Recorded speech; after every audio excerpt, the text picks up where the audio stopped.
অন্যরা আপনার ব্যাপারে কী ভাবে তার থেকে বেশি গুরুত্বপূর্ণ হলো আপনি নিজের ব্যাপারে কী ভাবেন। একটি ইচ্ছা কিছুই বদলাতে পারে না, একটি সিদ্ধান্ত কিছু বদলাতে পারে, কিন্তু একটি নিশ্চয়তা সব কিছুই বদলে দিতে পারে। সর্বদা শিখে যেতে হবে। যে শিখে যাচ্ছে সে জীবিত আছে, আর যে শেখা বন্ধ করে দিয়েছে সে একটা জ্যান্ত মৃতদেহ। ব্যর্থতা এটাই প্রমাণ করেছে আপনি চেষ্টা করেছেন। সফল ব্যক্তিরা অন্যদের থেকে মোটেই আলাদা নয়, শুধু তাদের চিন্তা ভাবনা অন্যদের থেকে আলাদা।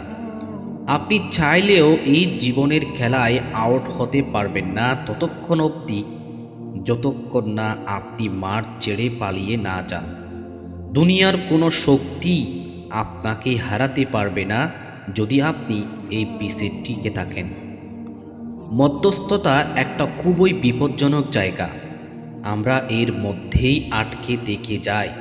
এর ফলে আমরা উপরতলার মানুষদেরকে দেখে ঈর্ষা করে থাকি, আর নিচের তলার মানুষদেরকে দেখে খুশি হই। যে কর্ম আপনাকে ভেতর থেকে শক্তিশালী করে তোলে তা হলো একটা ভালো কর্ম, কিন্তু যেই কর্ম আপনাকে ভেতর থেকে দুর্বল করে তোলে সেটা একটা খারাপ কর্ম। কোনো কাজ করতে গিয়ে যদি তুমি বারবার হতাশ হয়ে যাও, তাহলে সেই কাজের প্রতি তুমি অনুপ্রাণিত হবে কি করে? তুমি যত সেই কাজের সম্বন্ধে জানতে শুরু করবে, ততই তুমি অনুপ্রাণিত হতে থাকবে। যতই তুমি সেই কাজের পজিটিভ দিকগুলোকে অনুসন্ধান করতে থাকবে, ততই তুমি অনুপ্রাণিত হবে। সব পরিস্থিতির মধ্যেই ভালোও আছে, আবার খারাপও আছে। প্রত্যেক মানুষের মধ্যে ভালো ভাবও আছে, আবার খারাপ ভাবও আছে। পছন্দ করা তো আমাদের হাতেই থাকে যে আমরা কি দেখতে চাই। আপনি যদি সেই ব্যক্তির সন্ধানে থাকেন যে আপনার জীবন পরিবর্তন করে দেবে, তাহলে একবার আয়নার সামনে তাকিয়ে দেখুন। যখন কোনো মানুষ তোমায় এটা বলবে যে তুমি এটা করতে পারবে না, তখন সে শুধু তোমায় এটাই বলতে চাইছে যে সে নিজে সেই কাজটা করতে কোনো দিন পারবে না। চিন্তা না করে কাজ করা এবং কাজ না করে শুধু চিন্তা করা আপনাকে 100% অসফলতা দেবে। তোমায় শক্তিশালী হতে হবে, এজন্য নয় যে তুমি কারো উপর চাপ সৃষ্টি করতে পারো, বরং এই জন্যই যাতে তোমার উপর কেউ চাপ সৃষ্টি করতে না পারে।